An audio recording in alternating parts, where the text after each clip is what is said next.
Rob, we're in the show now, and we're just discussing your important duty, which I'm sure that most people don't realize is like one of the most important duties of a podcaster. And you're in full control of this on Ruminate, which is the count-in. You do the count-in on this one. Yeah, I think I've done pretty much everyone. I think there's maybe one or two I haven't, but I've done, the other 180 or so. Yeah, there was one time not long ago where I jumped in and just did it because I wasn't thinking, because I usually do it on App Stories. And yeah, I don't know, and on some busy day when you and I spoke, it was probably a day that I also did App Stories, because sometimes we do that on the same day that we record this show. And I probably just counted us in, and then it felt all wrong. It just felt like, not like Ruminate. It felt bad. So I'm very careful not to cross that line again. Yeah, absolutely. I mean, I tell you what is like Ruminate is the snack related things that we've got coming up. Oh, we've got some good snack action all from you this time. Yeah, so the first thing is some Pringles Crocs, which I absolutely want. Apparently they're already sold out, which is really sad. Oh, of course they are. Of course they are. By the time it gets on Axios, which is where this article is that you sent me, you got to kind of assume that they're probably sold out. What you really need to be, you need to be following the Crocs on the Insta. You need to be, following them on all the socials. Yeah. Get on their text message list, all that stuff to get your special Crocs. And, you and I we're not on the ball with that. We need to do a special shout out back to the best Crocs ever, which were the KFC Crocs, absolutely. Right? Oh, yeah. Well, that was years ago now, but they were so good. They were great. Oh, if I remember correctly, they were scratch and sniff, too. You could scratch your Crocs, and they smelled like chicken. Now, just imagine what your feet probably smelled like after you wore those Crocs around on a hot day. But hey, it was the novelty of it. You wouldn't want to get into bed after wearing those Crocs. That's all I have to say. John, breaking news, you can still buy these. You can? Oh, my gosh. Rob. Yeah. $50. Okay. Yeah, they appear to have... I can't tell if they've got... Oh, yeah, they've got men's sizes as well. Okay. These are so just we need to paint people a word picture here a little bit. These are not your typical Crocs, because when I think of Crocs, I think of, things that are more like the clog type shoes, whereas these look like they have that style, but they're ankle height. They're more like boots. Mm-hmm. And on the side of the Croc, at least on the right Croc, I don't know about the left. It's a little hard to tell from this picture, but on the side of at least the right Croc, there is a holster, and the holster is for holding one of the smaller cans of Pringle potato chips. I reckon you get a big can in there. You get a bit long, but you could try. It might flop around a little bit. I don't know. It might rub against your leg. But I think maybe they've thought about that, because ringing the top of these boots is what looks like a very nice soft material that's red and has the Pringles logo on the front of it. There's some heavy-duty branding happening on these shoes. Oh, yeah. And they also have, if you look further down the article, they have the classic sort of Croc style that you're describing. Oh, yeah, they do. They do. And then the little holes, they have Pringles items.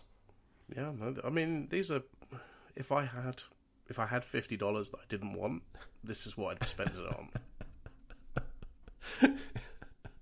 It's a good way to waste $50. Yes. I agree with you. I don't know. You know what? I think I should buy these and show up at a party wearing Crocs with a can of Pringles. You absolutely should. I think you look very dashing in those, I think. The boots are $100, Rob.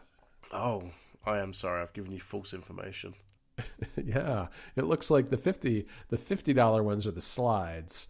The classic clogs are $70, and the boots are a full $100. So, that's a little bit more. That's a little more that you have to waste right there.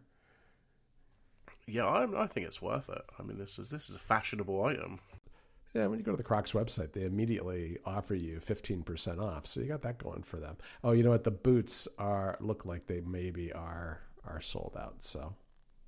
Okay, well, you could still get yourself some slides. You got different flavors. Oh, yeah, I see the slides here on the website. Yep, the slides are here. You can buy the little, they call them Gibbetses. The Pringles X Crocs 5-pack of Gibbets, which are the little tchotchkes that go in the holes of your Crocs. Those are $20. So there is a cheaper entree into the Crocs world with the Crocs Pringles crossover world. They've got a lot of different specialty ones here. They have Toy Story, Barney, NASCAR, very big in my part of the world, Barbie, Hello Kitty, Star Wars, McDonald's, Shrek, NBA, Minecraft, Marvel, Pokemon, NHL, Lisa Frank, Pixar, Harry Potter, Nickelodeon, Warner Brothers, Sonic, and the Collegiate Collection. They're all over these collabs, aren't they? They're really they are really branding They're branding everywhere. These little Gibbetses things are even wider. They got even more going on there with some Nintendo and Snoopy and Disney and other things going on. So, yeah, there's a lot of stuff going on here. All right. I'm gonna close that tab, Rob, because we have other things to talk about. We do. Well, so last episode, I said to you, because you had bought the snacks the last couple of weeks to the show, and I said to you, do you know what, John? I'm going to find something. I'm going to go to some shops. I'm going to find things. The next day I go to work, gets to lunchtime, I go to my regular cafe, and what do I see but some jalapeno sort of cheesy puffs from a company called Hers, which is an American, and it says here on the packet, family owned and enjoyed in America. Yep. It's got an American flag, of course. You always have to have a waving American flag. Of course. So, of course, I snapped these up immediately. Of course. And because I've been ill, sort of on and off with various things that, that people get in the sort of winter and coming towards spring. Yep. So I didn't try these until today. Oh. These might be the best crisps I've ever eaten in my life. Really? They are delicious. Like I feel like normally when you get like a jalapeno crisp, it's like, oh, we've put something that sort of tastes like jalapeno in it. Right. It's very vaguely like jalapeno, but it's not real. It's just sometimes all you could describe it as is spice. Right. These can tell that these have actual jalapeno in them. So they're a little bit like Cheetos is what I would say. The Cheeto Puffs, which I don't know if they have those in the UK, but Cheeto Puffs are big here, obviously. And so they're that kind of like puffed corn, I guess, thing, and with some flavoring on them.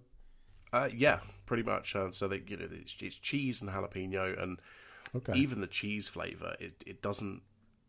I didn't actually check the ingredients, but it doesn't taste like that artificial cheese. It tastes like as if there is actually cheese in these things.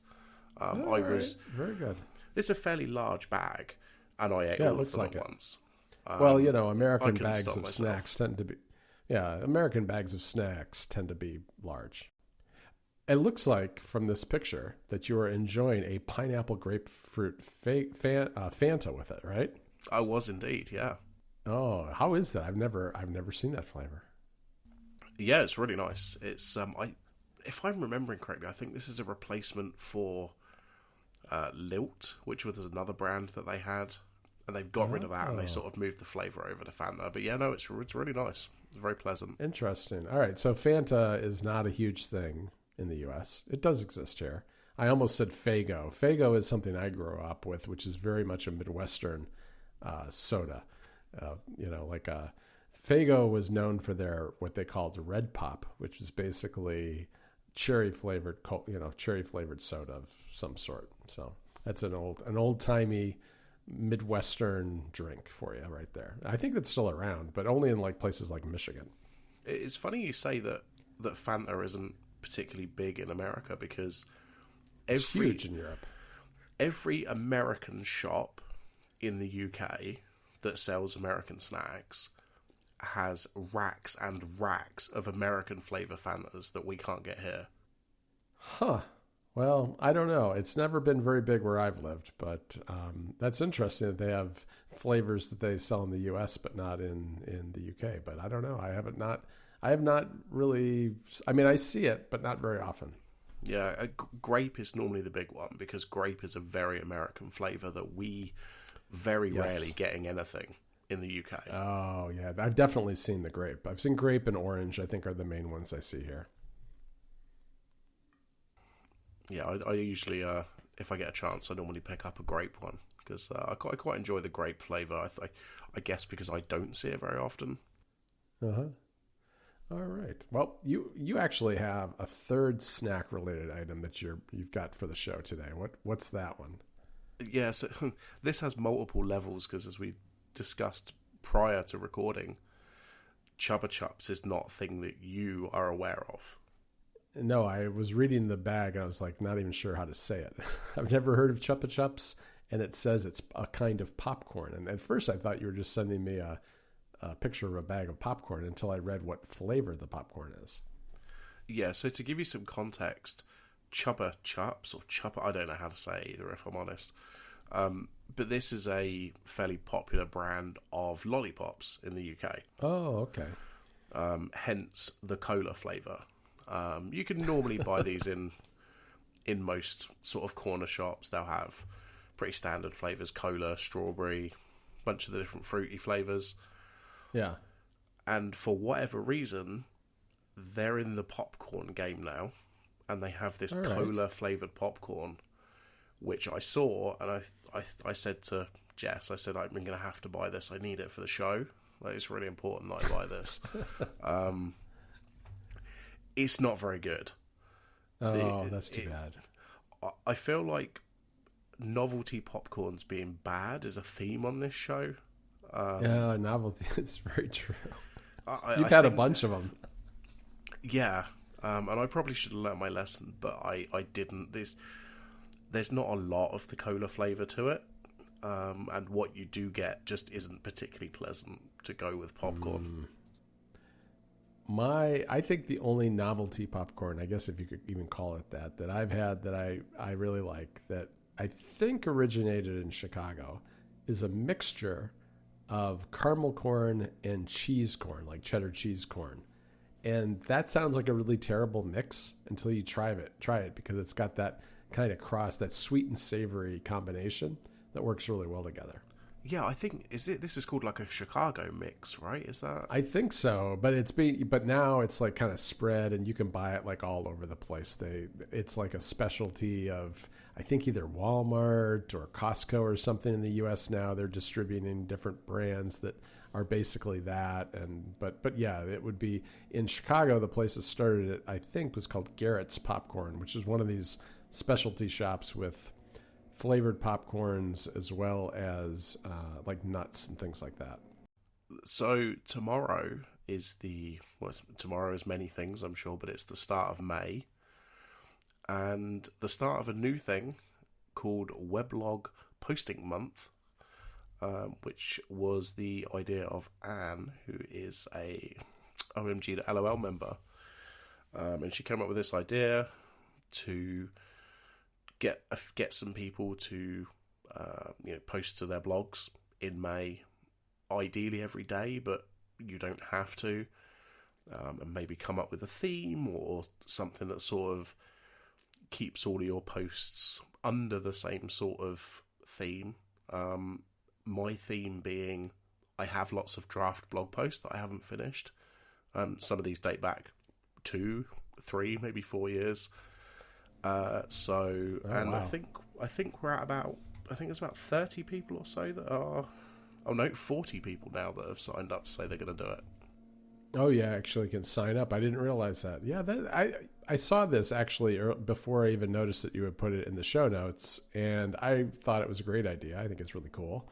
And I don't know, I do have a omg.lol account, and maybe I don't know. I'm not going to write every day on another blog. I'm already, as I told you, I'm already cranking the content wheel pretty hard every day without having my own blog. But yeah, maybe I'll set up mine and put something on there. Who knows? I don't know. Yeah. I think it's a great idea. Yeah, and it's not exclusive to OMG to LOL members. Like, it's more of, Weblog is what OMG to LOL call their blogging platform, but it's Right. open to everybody. So I've got 7 or 8 posts lined up already, because I sort of in the evenings this week, I've been blasting through my drafts, trying to get those finished off. Nice. Yeah, no, I think it's a great idea. I mean, this is one of those things that, I know you and I have talked about this a lot lately, but it's because there really is a resurgence in people taking more interest in writing for themselves on their own, personal blogs. And I think that has directly correlated to the fact that social media has kind of fragmented and all the other things we've talked about in the past. And I think it's good. I think it's healthy. I think it's great for people to own their own content and to have more space to kind of explain themselves than, 140 characters or 280 or whatever the limits happen to be on various things. It's nice just to have a little more space for creativity, and it makes for more enjoyable reading for people who are looking for this stuff. And I think a lot of people are looking for it because it's just not, things are just very different now with social media, and it's not, I don't think for a lot of people it's sucking as much as their time as it used to. For some people, I'm sure that that's still true, but I think there's an awful lot of people who we know and who are kind of like the sort of people listening to this show where that's not necessarily the truth, as true as it was in the past. And so getting, seeing this kind of stuff and seeing people really try to push it forward, with an event like this is just really nice. Yeah, and it's so as I say, because I've got all these posts lined up, and I finished probably 4 or 5 of them, and I couldn't decide which one I'm going to post tomorrow. Mm-hmm. So I put up a poll earlier on Mastodon, which has 22 minutes left on it as of right now. I'm going to go vote, and which leads me nicely into our next thing. Because the current winning blog post is my blog post on me trying Raycast. Yeah, you've been a long time Alfred user, which I'm sure a lot of people know just because you've written a bunch of workflows for it. So what made you decide to kind of try it out? Yeah, so there's been a few things. The first one is I feel like Alfred isn't moving forward enough to sort of meet people where they need them to be in terms of. I think that's true. The UI, for somebody like me, like I write a lot of workflows and things like that, and a lot of the time I feel like I'm fighting against the UI and the limitations of how Alfred works to make advanced workflows. Like a good example is I did one that interacted with calendars and reminders. And it did sort of work.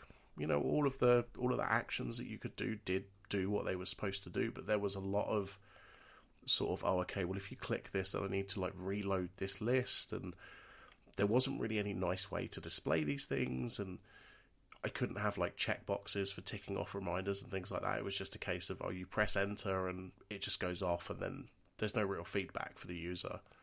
Right.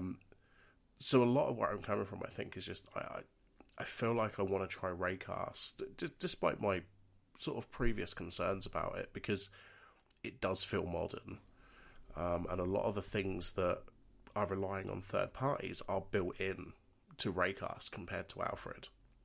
Yeah.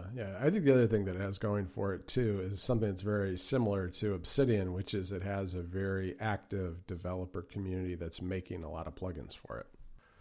Yeah, you're absolutely right. When I started writing, so I've got 2 parts to this blog post. The first is sort of just replacing the basic features and that kind of thing. And then the second one is going to be about the workflows, the ones that I've written and third-party ones.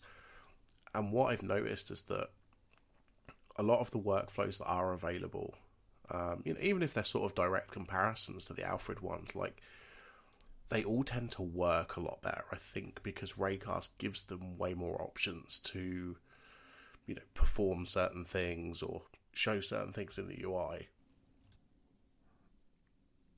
Yeah, that makes sense. I've been using Raycast now for, I think, easily over 2 years, and I really love it. It's a lot like any launcher app. The vast majority of what I do is launching apps, but also using the clipboard manager, which I think is quite well done too, because you can not only just kind of access your clipboard history, but you can search it, you can pin things, all that kind of stuff, which is like 95% of what I need out of a clipboard manager most of the time anyway. But there are a lot of really nice plugins too, and I find that there's an awful lot of Mac apps that are with plugins, as well as a bunch of web services as well. Yeah, the third party, I guess, community or extensions it's clear that because they focused on that from the beginning, it is way more expansive and way better supported than what Alfred has. Yeah, it's so smart, because really what Raycast has done is they gave away the app for free. They made it friendly to developers, and then developers are starting to rely on it within their companies, and then convincing their companies from the bottom up to actually buy licenses for team accounts, because originally team accounts, I think, was the only thing they were charging for.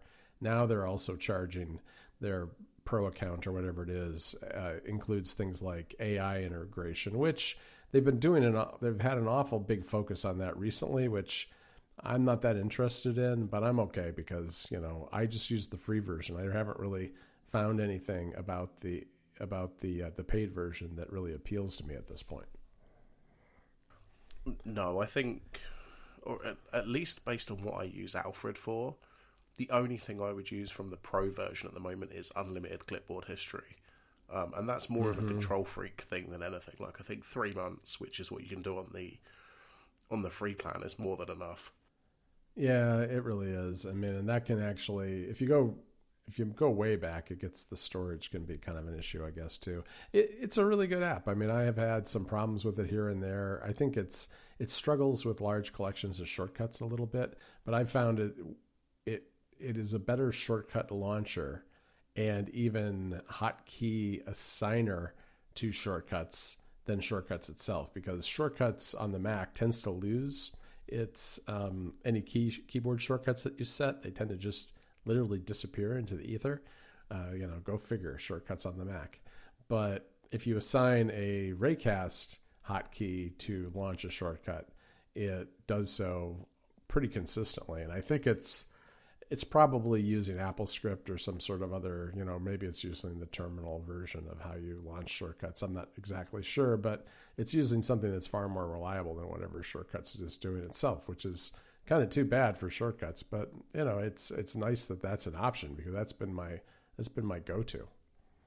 Yeah, definitely. I'm. It's only been a couple of days, but I'm pretty happy with it so far. There's a few things, custom workflows that I had in Alfred that I think I'm going to need to rebuild, because I can't find anything equivalent by a third party. But I don't think it's anything I can't get over. All right, well, that's good to hear. I'm interested to hear more in a future episode about where you've settled with plugins and stuff. Maybe we could kind of compare notes at some point and which ones we're using. I went and voted in your, I voted in your poll, and I voted for the video games because that's just my thing, and I am in third place. So people, get out there. Yeah, I mean, that will still be coming.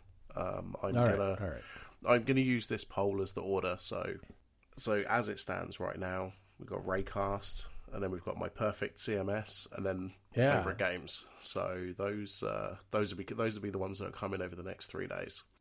If you write about a CMS, we might convince you to build it for Mac Stories. I don't know. Oh no! Be careful what you talk about. All right, well, that's cool. That's very cool.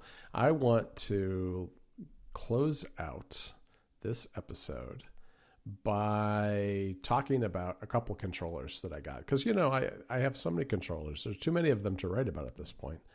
And my two most recent acquisitions are both for the iPhone and actually for the iPad Mini, in fact. One is the Razer Kishi Ultra, which is kind of the Cadillac, or I'll call it the BMW of iPhone game controllers, because this thing it's beefy, it's heavy, it's really solidly built, it's expensive for one of these kind of things. I think it's $150, and so far I really like it. I haven't played with it a lot. The buttons are a little clicky. I'll click them here in the microphone,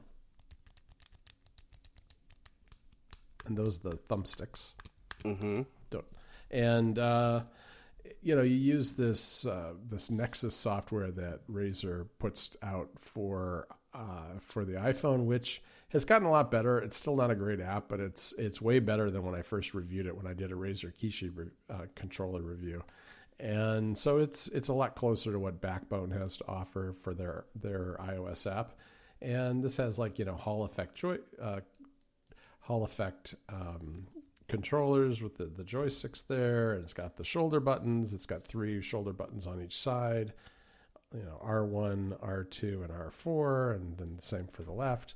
And I don't know. I mean, I haven't played with it a ton, but it works really well with the iPhone 15. And you can stretch it out. One thing that's kind of nice is it doesn't collapse down smaller than the iPhone. So it's pretty, except maybe a little bit. You only have to open it up a teeny bit to get an iPhone in there, which I kind of like because you don't have to struggle to snap it in there. But then you can also get an iPad mini in it. So that's kind of fun too. You can go big. The other controller is the GameSir X2S. This is much more a travel one. Like when I was going out of town last weekend, I was deciding which one to bring with me. And I threw the Razer Kishi Ultra in my bag at first, and I was like, oh, this thing is big and bulky and plastic, and it was taking up too much room. So I ended up taking the GameSir because it's a lot more compact and easy to put in a bag. It's kind of squared off, which is probably not quite as ergonomic as other options. However, it does have some contouring on the back, which is kind of nice. And it too will open up, fit an iPhone, but they made the bumps that hold the two halves together in such a way that it's very easy to open them up and fit an iPad mini in this one as well. So, for a nice travel one, it's not quite as, build quality is not quite as nice as the Razer, but it is nice and small and works really well. So those are my 2 controller recommendations. Yeah, these look really nice. I mean, yeah, $150 for the Razer it's one a lot. Is a lot. Yeah, because the GameSir one I think is like between 40 and 50 depending where you buy it. Yeah, no, I can see myself buying one of these potentially when Delta gets its iPad update. Yes, which is coming soon. Right. That would be really great. Because I've got an iPad mini sat here. All right. So, I mean, it's an old one. Admittedly, it's a Lightning one, so I'd probably have to look around and find something a bit older, but I'm sure I could find something. Yeah, you might be able to. And it's, I mean, I don't play a lot on an iPad mini. On the other hand, I like having the option because it's just a bigger screen, especially if I'm doing something like remote play where I can stream it. As long as I have a good Wi-Fi connection, they can play games off the PS5 or something like that. And I don't know. I just have a problem. I keep buying these controllers, and even though I don't always use them a lot. This has been a problem since episode 1 of the show. It really has. I mean, especially when it comes to the iPhone, I don't play a ton of games on the iPhone, to be honest, but I prefer a more dedicated device for handheld gaming that's really just for gaming. On the other hand, the iPhone has an amazing screen, and in a pinch, it's very good for all kinds of games. So I feel like I'm going to maybe split my time and maybe start doing a little bit more on the iPhone in particular in the coming months. So, yeah, these are interesting. I mean, like I say, I'm probably not going to buy one now, but I may do buy something like this in the future. All right, everybody. I think that we will wrap it up for this week. Our friend Rob is coughing, so I will. Yeah. I'm going to close the show for you, Rob, and Thank say you very goodbye. much. Have a good week, and I'll talk to you in a couple more.